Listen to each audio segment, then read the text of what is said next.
శుభకార్యాలకు పూజార్ల కోసం వెతుకుతున్నారా? పూజారీస్.com లో అతి తక్కువ ధరలకే పూజార్లను ముందే బుక్ చేసుకోండి. వెంటనే కాల్ చేయండి. నమస్తే శశికాంత్ గారు. నమస్తే ఉషా గారు. కొన్ని కేసెస్ మనం వింటుంటే ఇటువంటి వాటి గురించి మాట్లాడే అవకాశం మనకు వస్తుందా అనిపించేలాగా ఉన్నాయి. అవునండి.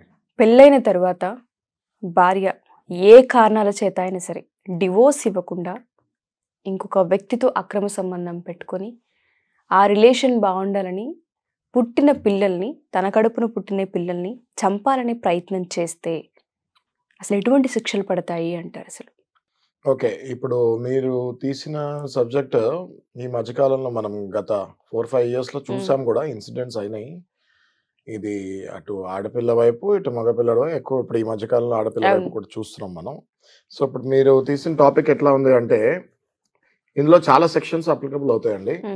బేసిక్లీ దీన్ని హీనియస్ క్రైమ్ అంటారు. హీనియస్ క్రైమ్ అంటే దానికి మించిన ఇంకా క్రైమ్ లేదనమాట. ఓకే, అంటే తను కన్నా పిల్లల్ని ఒక ప్రేమలో పడి ఒక లవర్ గురించి, అది కూడా అక్రమ సంబంధంలో ఉండి, వీళ్ళు అడ్డొస్తున్నారు నాకు నా లవర్కి ఉన్న అక్రమ సంబంధానికి అని భావించి ఈ పిల్లల్ని హింస పెట్టి చంపుతామన్నది తరచుగా మనం ఈ మధ్య చూస్తున్నాం.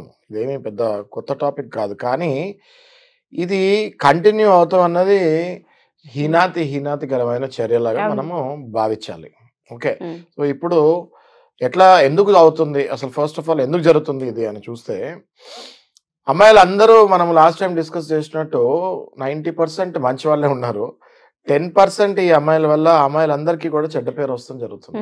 ఓకే, సో ఈ 10% అమ్మాయిలు ఏం చేస్తున్నారో మనం మాట్లాడదాం.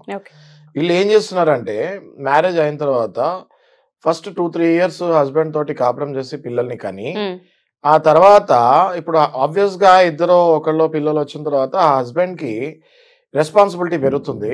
Because he will be the bread winner of the family. So ఆయన బయటకు వెళ్ళాలి, సంపాదించాలి, వీళ్ళందరినీ చూడాలి. ఇవాళ పిల్లల్ని పెంచుతాం కూడా, ఒక పిల్లల్ని పెంచుతాం కూడా it is not easy task. ఇంత ముందులా కాదు. టీకాల దగ్గర నుంచి చిన్న కిండర్ గార్డెన్ దగ్గర నుంచి అన్ని లక్షలలోనే ఉంది. రైట్. సో ఈ అబ్బాయి ఏమవుతుందంటే, ఒక రెస్పాన్సిబుల్ అబ్బాయి లాగా ఉండి ఎలా సంపాదించాలి, నా భార్యని పిల్లల్ని ఎలా చూసుకోక, వీళ్ళిద్దరు పిల్లలు ఎగ్జాంపుల్ తీసుకుందాం మనం. ఇద్దరు పిల్లలు ఉంటే అది డెఫినెట్లీ హెడ్ ఆఫ్ ద ఫ్యామిలీకి, అంటే ఆ అబ్బాయికి టాస్క్, అది టఫ్ టాస్క్. ఓకే, అందులో భార్య కూడా సంపాదిస్తూ ఉంటే ఇట్ ఈస్ ఓకే, కొద్ది వరకు పర్వాలేదు, అయినా కూడా కష్టపడాల్సిందే. భార్య సంపాదన లేకుండా ఓన్లీ భర్తనే ఒకవేళ ఇల్లుని లాగాలి ఇద్దరు పిల్లలతోటి అనుకుంటే, it is definitely a టఫర్ task in India also, in Hyderabad also. Particular గా హైదరాబాద్ మనం మాట్లాడుకుంటే, హైదరాబాద్ లైఫ్ స్టైల్ కూడా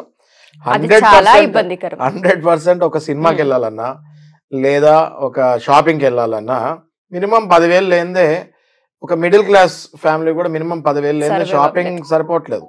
నలుగురు కొనుక్కోవాలన్నా, సినిమాకి వెళ్ళాలన్నా మాల్స్ లో, సినిమా థియేటర్స్ ఈ మధ్య టికెట్ రేట్లు కూడా గొడవ అయినాయి. 2-3 వేలు కంటే తక్కువ అవ్వదు.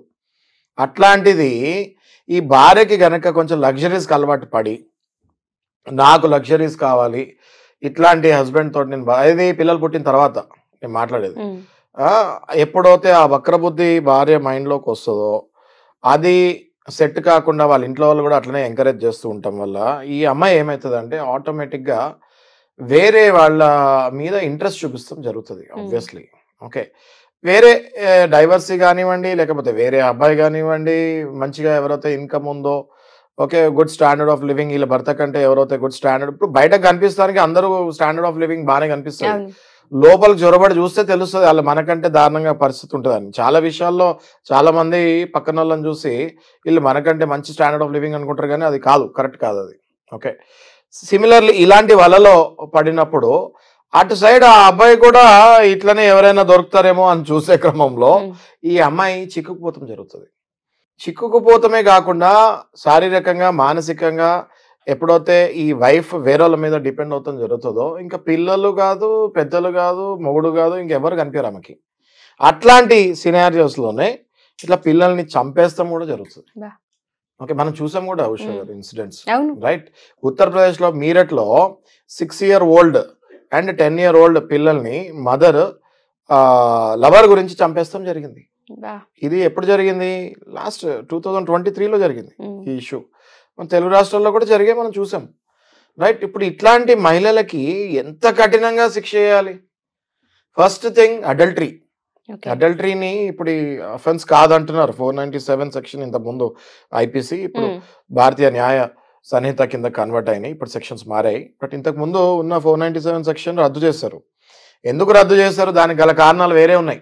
భర్త సరిగ్గా శారీరక సుఖం ఇవ్వకపోతాము, భర్తకు ప్రాబ్లం ఉంటాము, అట్లాంటి వాటిలో ఉండటం వల్ల భార్య అలా చేస్తామో తప్పలేదని తీస్తారు. కానీ దీన్ని పిచ్చి అడ్వాంటేజ్ తీసుకొని చాలా మంది ఆడవాళ్ళు పక్కదారి పట్టించే ప్రయత్నమే చేస్తున్నారు. ఎస్పెషల్లీ తన కడుపును పుట్టిన పిల్లల్ని తను చంపాలనుకోవడం, వేరే సంబంధం, అక్రమ సంబంధం కోసమని. అంటే ఈ ఆడవాళ్ళకి ఈ ఆలోచన పుడుతుంది అంటే ఎక్కడో తెలియకుండానే అడ్వాంటేజ్ అలా ఎక్కువైపోయిందా? కేసుల పట్ల అవగాహన లేదా? న్యాయస్థానం ఏం చేయదు అన్న భావన ఏ విధంగా చూడొచ్చు సార్? వీళ్ళకి ఎటువంటి కౌన్సిలింగ్ ఇవ్వచ్చు? వీళ్ళకి అసలు ఏం చెప్పొచ్చు అంటాం? వీళ్ళు మీరు చెప్పింది చాలా కరెక్ట్ పాయింట్ ఉషా గారు. కేసుల పట్ల అవగాహన లేదు. ఏమైనా చేయొచ్చు, తప్పించుకోవచ్చు.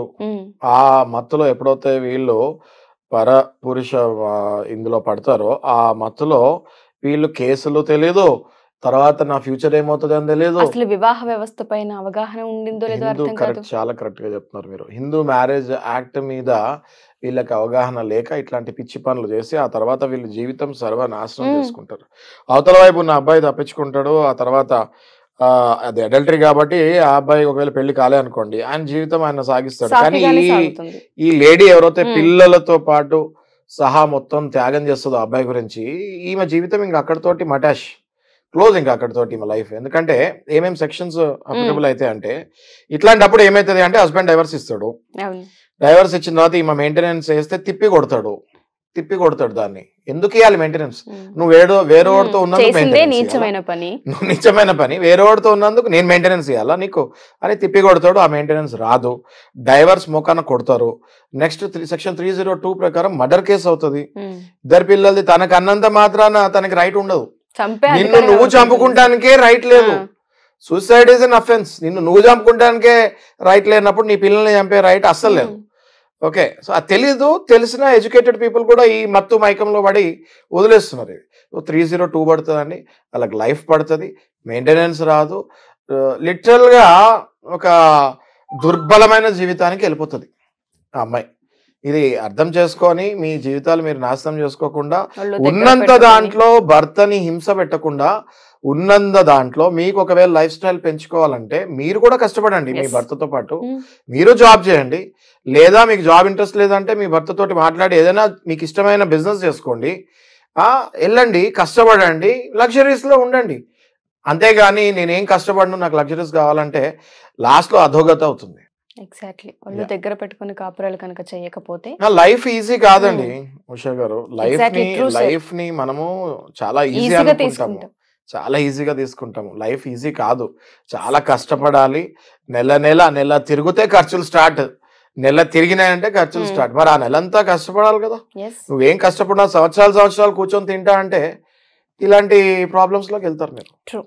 Thank you so much sir.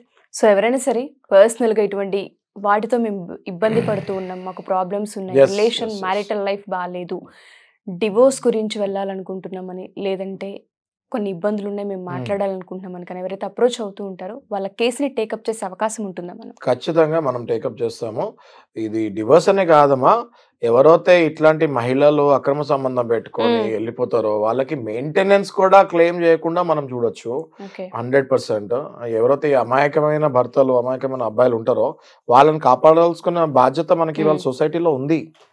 అది మహిళా మండలిలు కూడా చాలా మందికి ఇప్పుడు అర్థమైపోయింది ఈ మధ్య. ఓకే, ఓన్లీ పురుషులదే తప్పు కాదు, మహిళలది కూడా తప్పు ఉందన్నది వాళ్ళకు కూడా అర్థమై వాళ్ళు కూడా చెప్తున్నారు.